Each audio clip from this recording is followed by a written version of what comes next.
Dear students, welcome to this online class. In this class, we will learn the lesson, the Sermon at Benares. And we will come across the life of Lord Buddha. Lord Buddha, who was Prince Siddhartha, lived a life of luxury till the age of 25.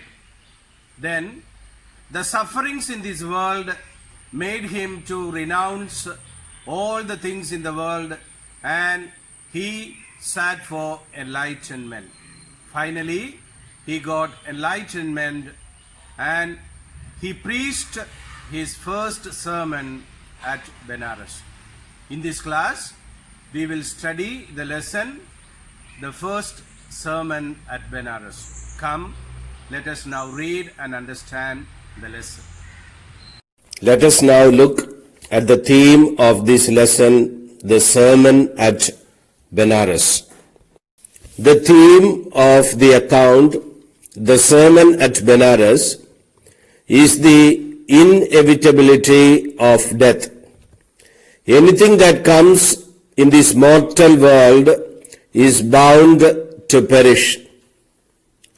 Also, this account reflects the Buddha's wisdom, and he brings home the point that the principle of appearing and finally disappearing applies to every stage of life. The light that brightens must be consumed by darkness. That is, everything in this world is subject to decay. Students, before we begin to read the lesson, let me once again remind you that the lesson, the Sermon at Benares, is an essay with two distinct parts. The first part, biographical in nature, lays bare the first phase of Prince Siddhartha's life that was lived in luxury. The second part brings out the enlightened state of Gautama Buddha. Now, let us read ahead. Gautama Buddha began life as a prince named Siddhartha Gautama in northern India. So here we read that Prince Siddhartha was born in the year 563 BC.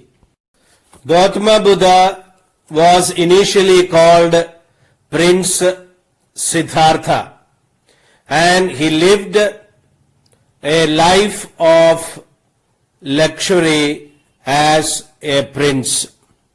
Thus, the first phase of his life, Gautama Buddha or Prince Siddhartha lived in luxury. At 12, he was sent away for schooling in the Hindu sacred scriptures, and 4 years later he returned home to marry a princess. Students, at the age of 12, Prince Siddhartha was sent for schooling, and he had his schooling in Hindu sacred scriptures.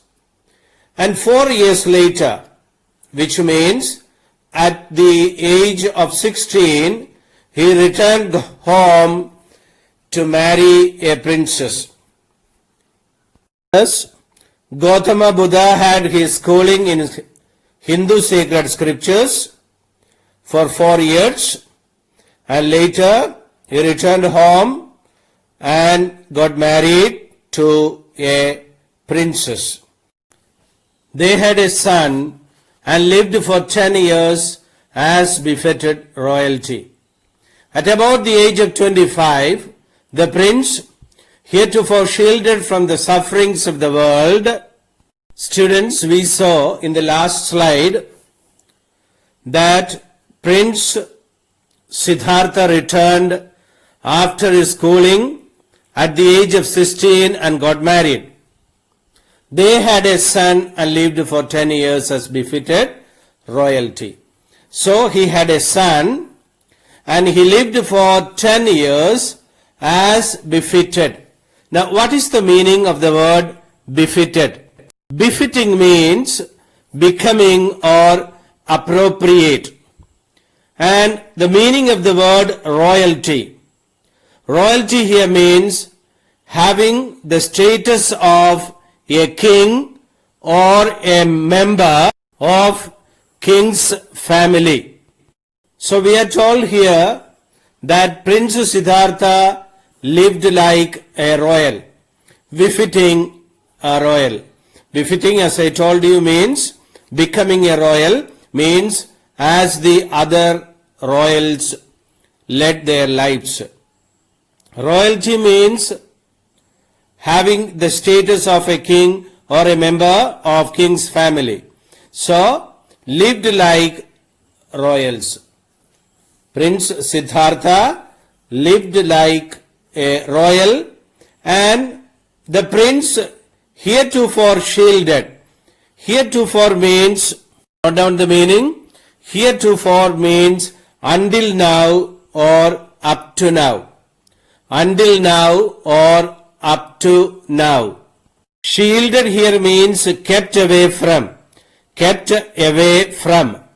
Students, we have already seen that Prince Siddhartha lived like a royal and he was shielded from the sufferings in this world. Shielded, I told you, means the prince was kept away or he was not allowed to go and see for himself the sufferings in this world.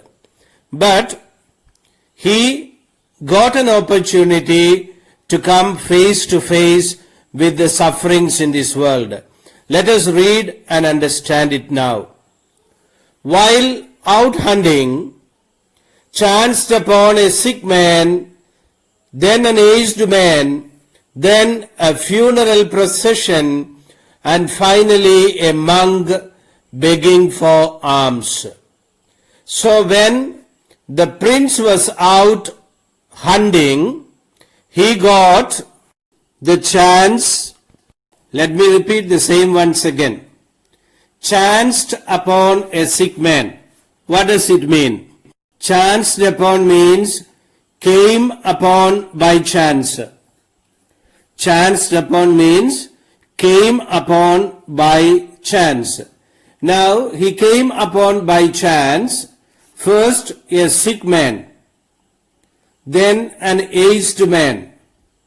Then he came across a funeral procession, and finally he came across a monk begging for alms. What is the meaning of the word alms? Alms is something given to the poor as charity. Given to the poor. Something given to the poor as charity is known as alms. Students, we already saw that Prince Siddhartha was shielded from the sufferings of the world till the age of 25. But when he was out for a hunting expedition, he chanced upon first a sick man, then an aged man, thirdly a funeral procession, and then a monk begging for alms. So this is very important with regard to this lesson. Gautam Buddha or Prince Siddhartha had an experience of the world. Students, in the last slide we saw coming across a sick man, an aged man, a funeral procession, and a monk begging for alms was a turning point in the life of Prince Siddhartha. Let's now read ahead. These sights so moved him that he at once went out into the world to seek enlightenment concerning the sorrows he had witnessed. Witnessed would mean he had seen. So, immediately after seeing these things, he went out into the world to seek enlightenment. Enlightenment means a state of high spiritual knowledge. Students, Prince Siddhartha lived like a royal till the age of 25. Afterwards, he renounced his palace. Renounced means gave up. He did not live there. He renounced his palace, his family, and all possessions, and went into the world in search of enlightenment. After an encounter with the sufferings of the world in the form of a sick man, that is sickness, old man, old age, funeral procession, death, and a monk begging for alms. So this was a turning point in his life, and thereafter he renounced his palace. Students, we have already seen that at the age of 25, Prince Siddhartha renounced his family, palace, and all possessions and went into the world. Thereafter, let us now read. He wandered for 7 years and finally sat under a peepal tree where he vowed to stay until enlightenment came. I already gave you the meaning of the word enlightenment. Enlightenment means a state of high spiritual knowledge. Now, for 7 years he wandered, then he sat under a peepal tree. You can see the picture of a peepal tree in this frame, and he vowed to stay there till he was enlightened. I hope you have understood this. I'll repeat once again. After 7 long years, he sat under a peepal tree, resolving to get up only after achieving enlightenment. Enlightened after 7 days, he renamed the tree the Bodhi tree, which means tree of wisdom, and began to teach and share his new understandings. So we understand here that after wandering for 7 years, he was so resolved, he sat under a peepal tree and he wanted enlightenment. And he was enlightened after 7 days.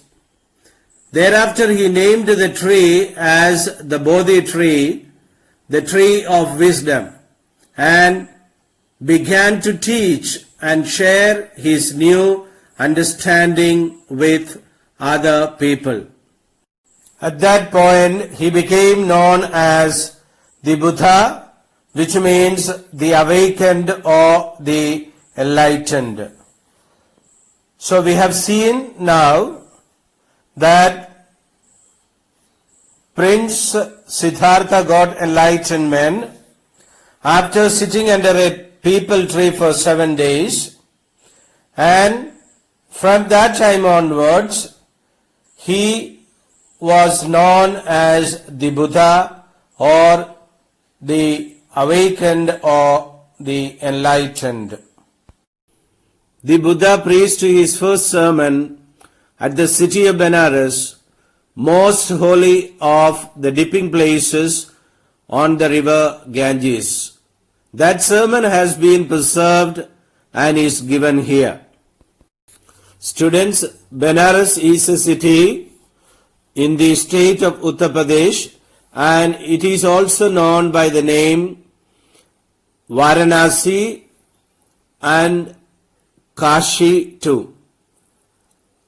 Now, Buddha preached his first sermon at the city of Benares, as many holy dipping places are there on the river Ganges. Now, let us know a little more about this sacred river Ganges. Students, in Hinduism, the river Ganges is considered sacred and holy. It is believed that bathing in this sacred river causes remission of sins and facilitates moksha, that is, liberation from the cycle of life and death. Remission of sins. Remission of sins here means forgiveness of one's sins. So, many faithfuls go to the river and have dips, and it is considered that they will be pardoned of all their sins, and this will also give them liberation from the cycle of life and death. Thus, I've told you that river Ganges is a sacred river, and people go for pilgrimage to holy cities like Benares. It reflects the Buddha's wisdom about one inscrutable kind of suffering. Now, what is the meaning of the word inscrutable? Inscrutable means something which cannot be understood. Write down the meaning. Something which cannot be understood. It reflects the Buddha's wisdom. It actually stands for the sermon. What is the meaning of the word sermon? Sermon means religious or moral talk. Sermon means religious or moral talk.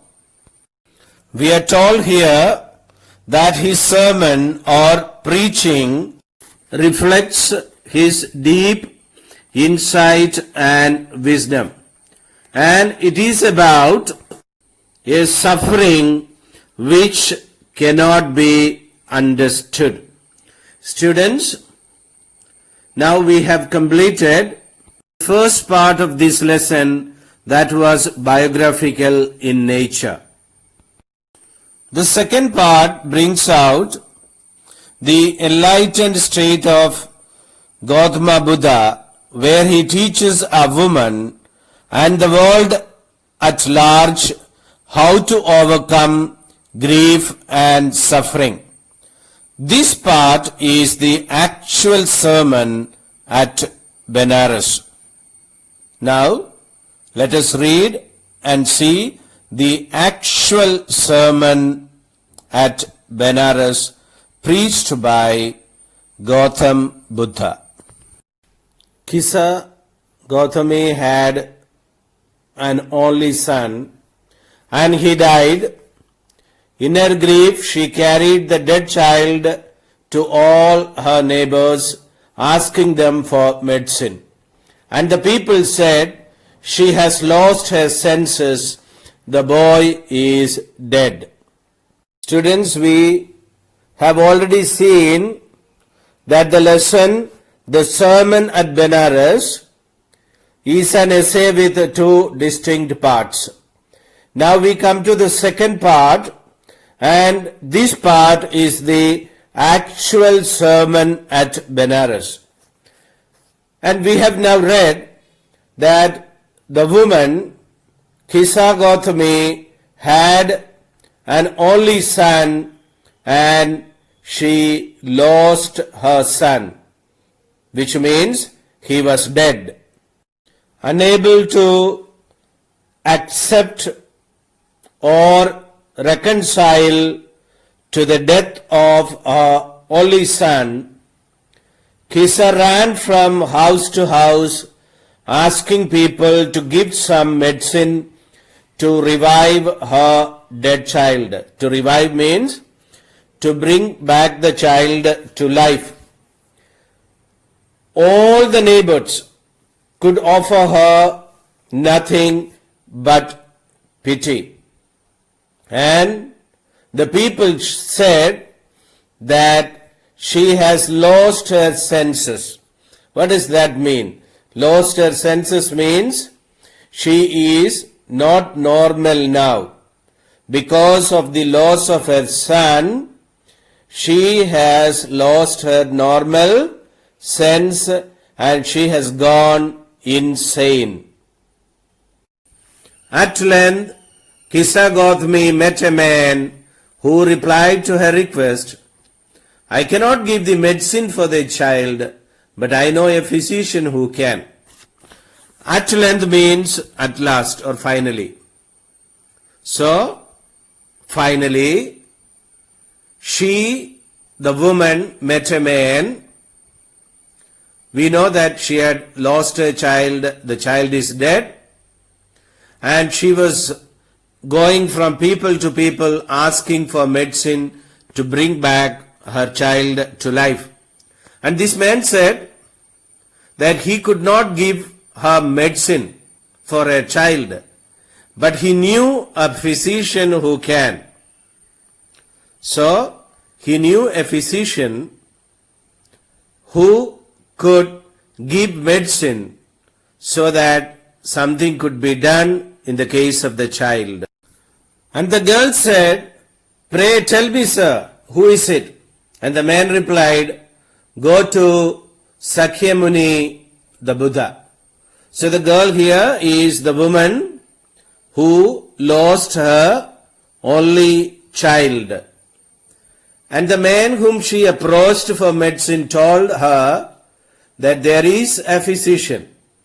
And to her request, "Pray tell me, sir," so requested him to give the name of the physician.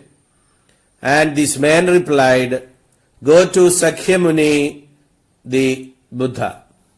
Now students, I will show you a small video so that you understand the pain and suffering of this woman who lost her only child and how she runs to this man for medicine.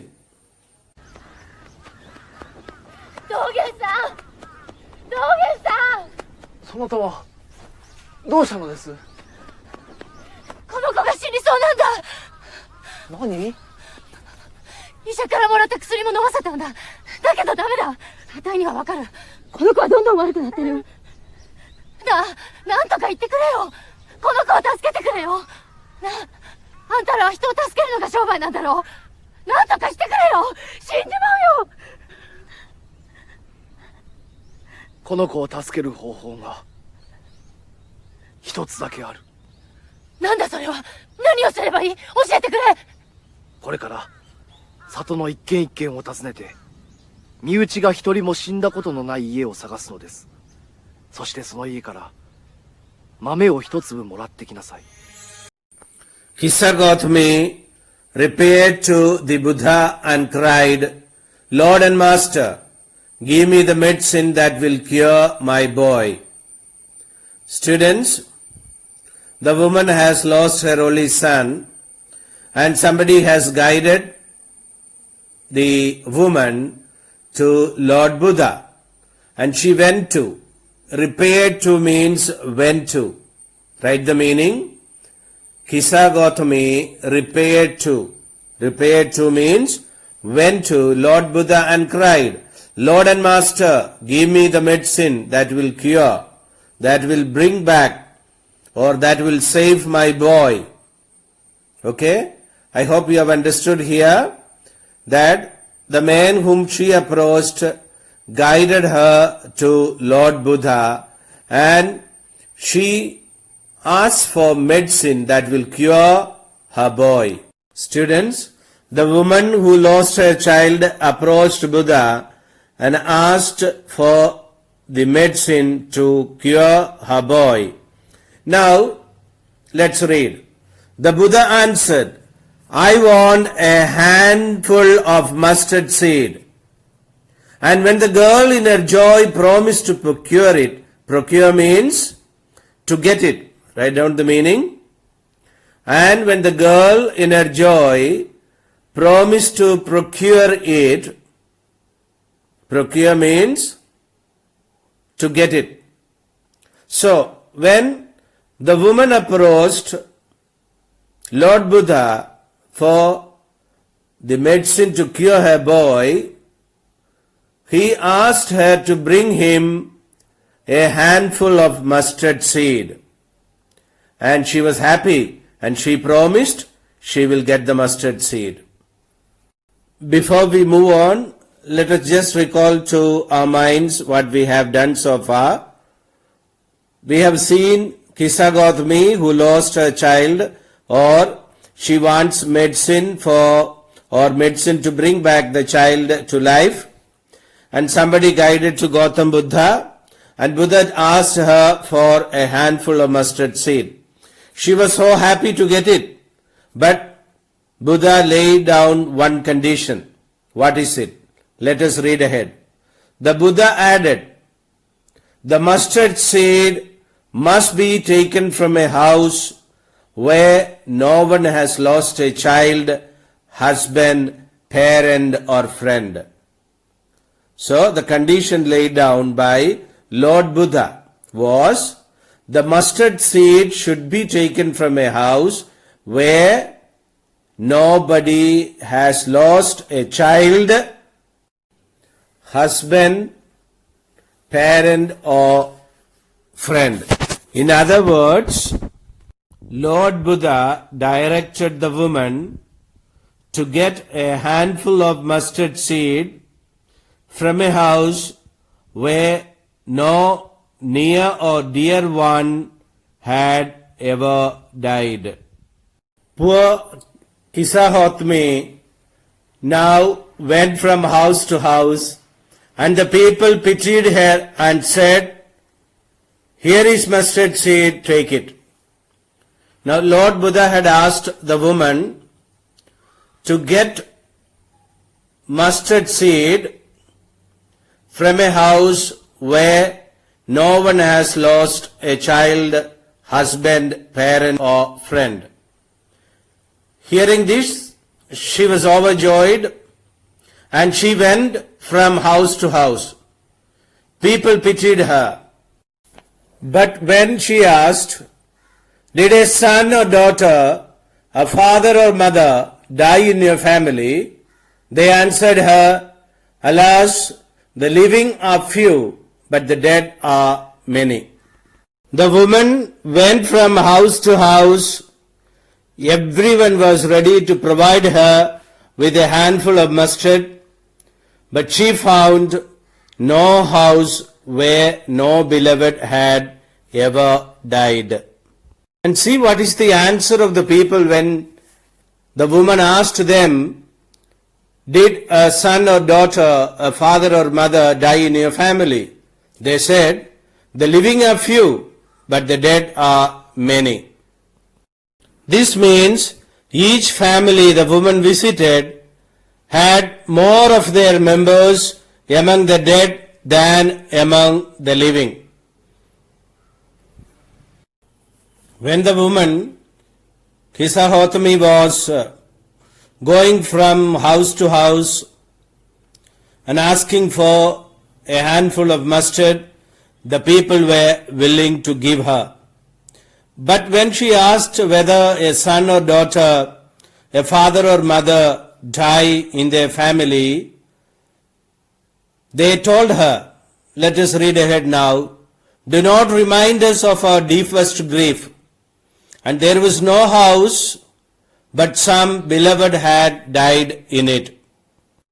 The people told her that they should not be reminded of the loss of their near and dear ones.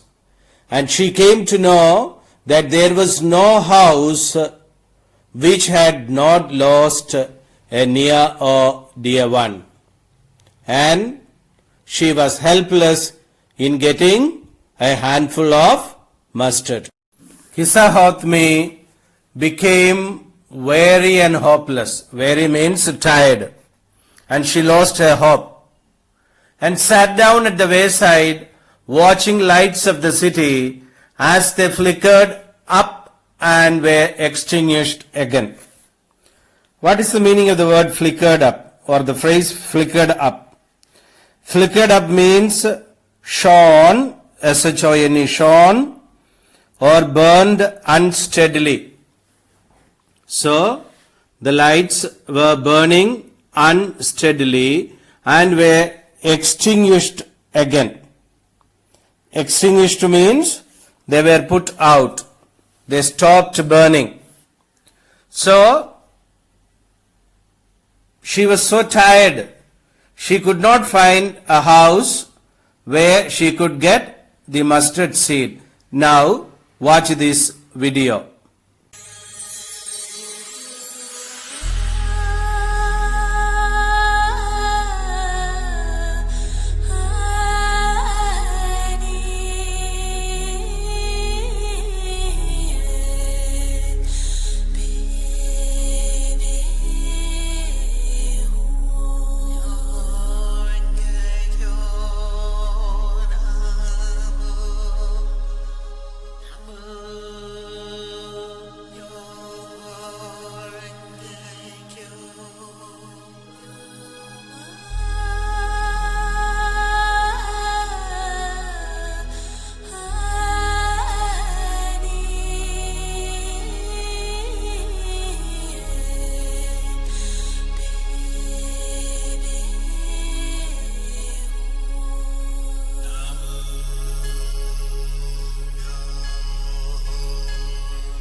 At last the darkness of the night reigned everywhere, and she considered the fate of men, that their lives flicker up and are extinguished again.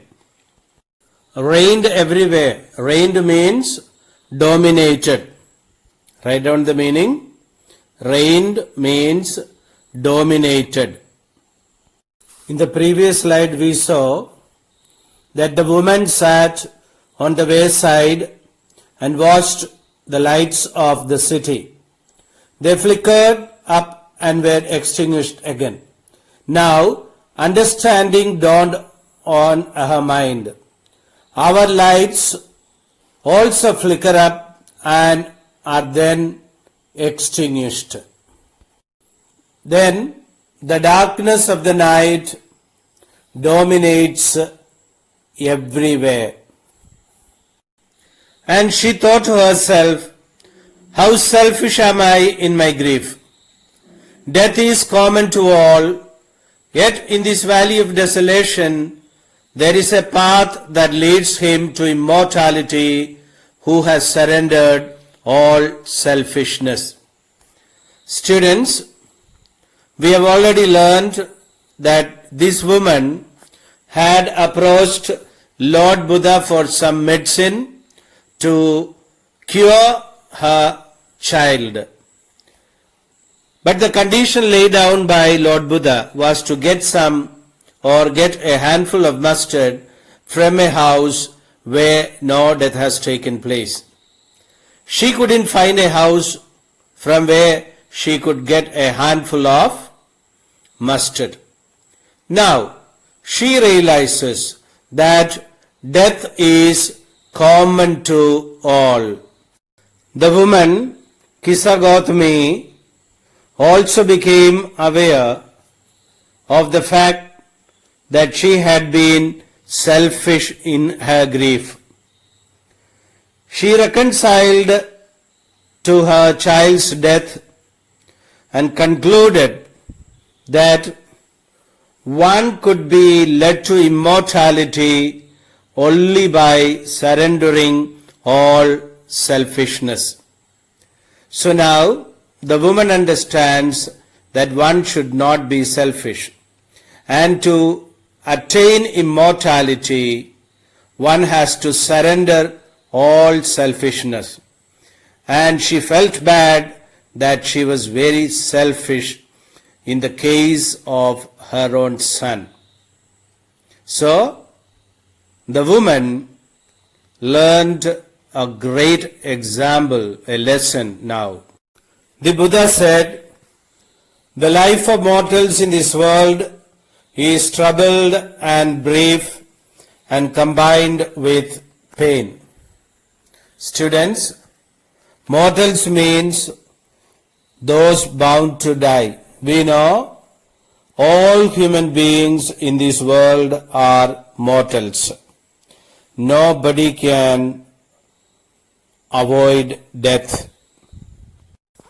The life of mortals in this world is not a bed of roses, whereas we will have so many troubles, difficulties, pains in this life.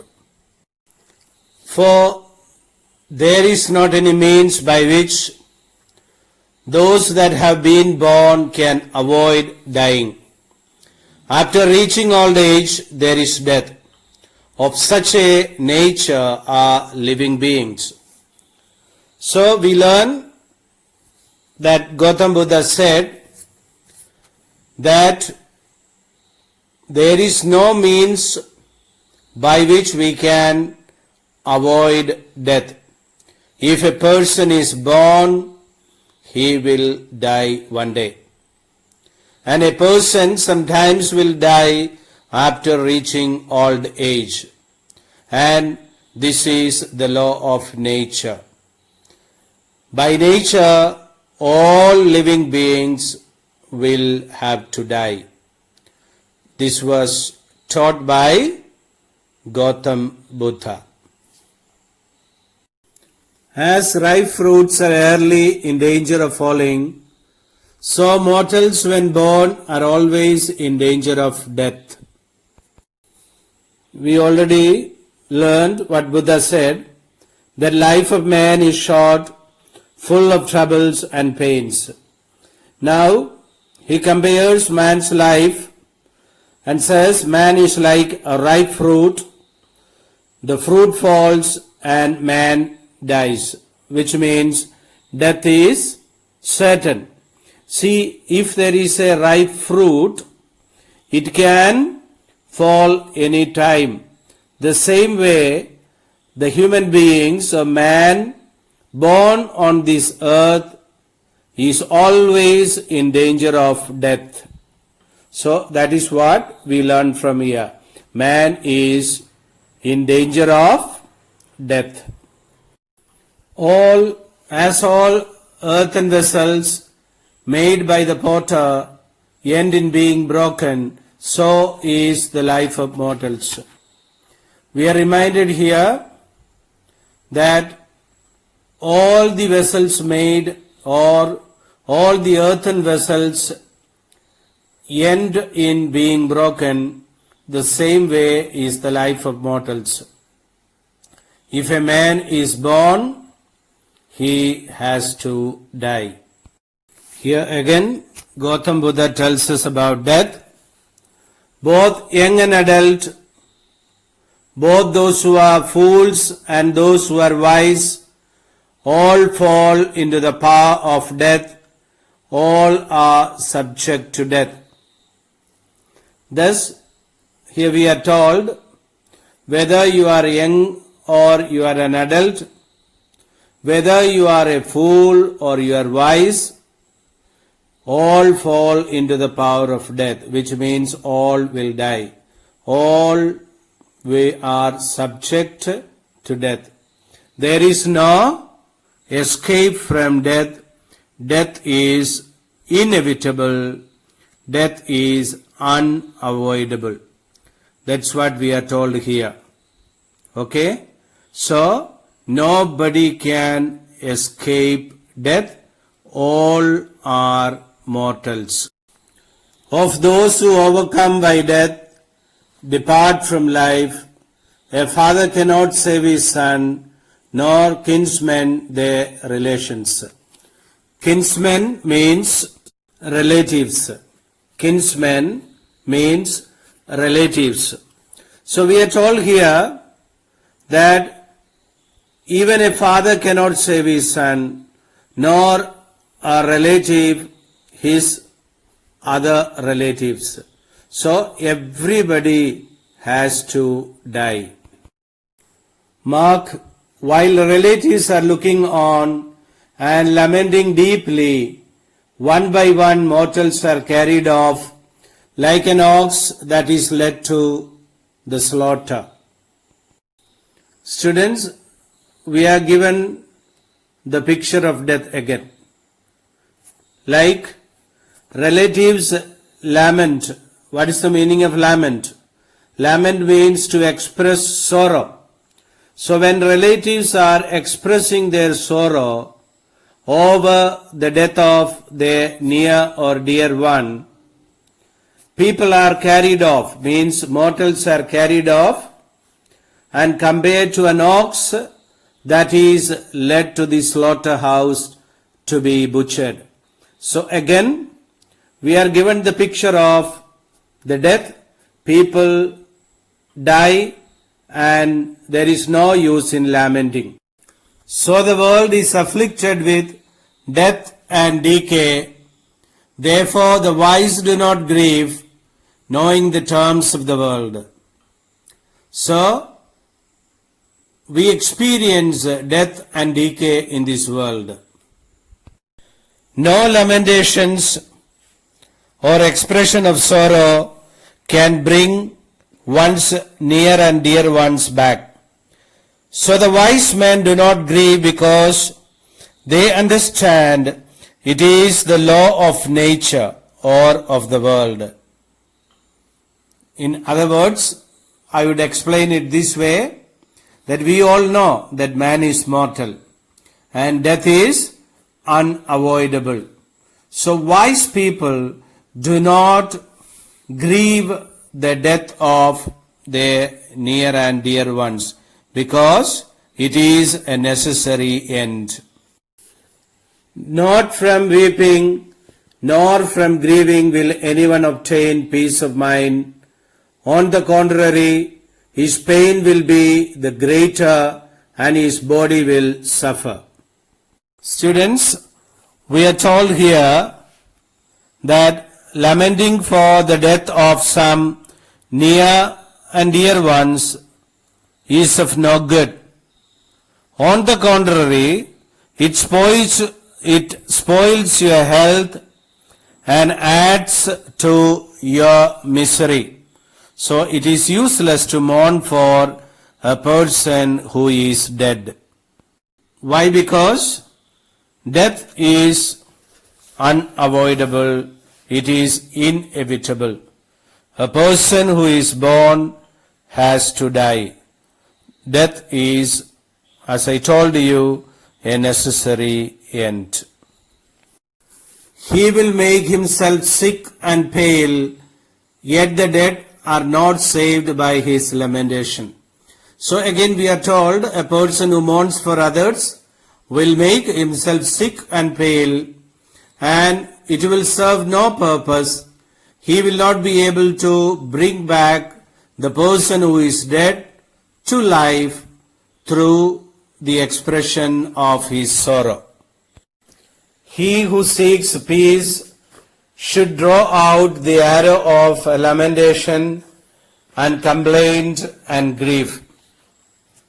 Gautam Buddha, Lord Buddha, reminds us that one who wants peace must give up lamentation, complaint, and grief. He who has drawn out the arrow and has become composed will obtain peace of mind. He who has overcome all sorrow will become free from sorrow and be blessed. So, Lord Buddha speaks about death, and he also speaks about lamentation. He says, he who has drawn out the arrow of lamentation and will become composed. Composed means calm, will obtain peace of mind. And one who can overcome all sorrow will be free from sorrow and be blessed.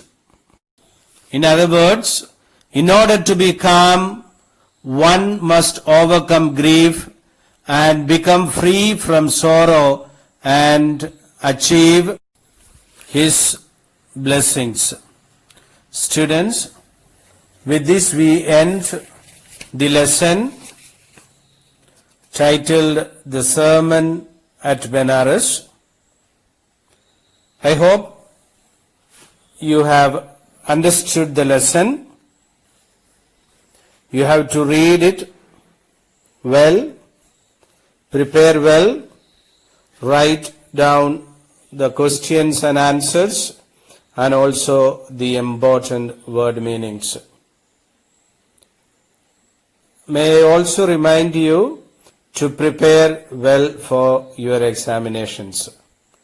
Students, before we wind up, let's look at the message of the lesson, the Sermon at Benares.